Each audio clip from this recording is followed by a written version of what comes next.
നമ്മൾ ഇപ്പോൾ എത്തിയിരിക്കുന്നത് ബിയോൺസെയുടെ വീടിന് മുൻപിലാണ്. സംഗീതം, പാട്ടെഴുത്ത്, ബിസിനസ് എന്നീ മേഖലകളിലാണ് ബിയോൺസെ തൻ്റെ പ്രാഗൽഭ്യം തെളിയിച്ചിട്ടുള്ളത്.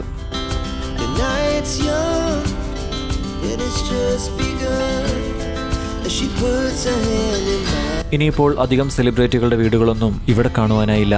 ഇനിയുള്ളത് ലോസ് ആഞ്ചലസ് പട്ടണത്തിലൂടെയുള്ള ഒരു റൈഡാണ്. ഈ വഴികളിലൂടെ ഞാനിങ്ങനെ സഞ്ചരിക്കുമ്പോൾ എന്നെ ഏറ്റവും കൂടുതൽ ആശ്ചര്യപ്പെടുത്തിയതും ആകർഷിച്ചതും ഇവിടുത്തെ റോഡുകളും കൃത്യമായി നിർമ്മിച്ചിരിക്കുന്ന വീടുകളുമാണ്. ലോസ് ആഞ്ചലസ് ഇതൊരു സ്വപ്നങ്ങളുടെ നഗരം കൂടിയാണ്. അമേരിക്കയിലെ കാലിഫോർണിയ സംസ്ഥാനത്തിലെ ഏറ്റവും വലിയ നഗരമാണിത്. 1781 സ്ഥാപിതമായ ഈ നഗരം ഇന്ന് ലോകത്തിലെ ഏറ്റവും പ്രശസ്തമായ നഗരങ്ങളിൽ ഒന്നായി മാറി.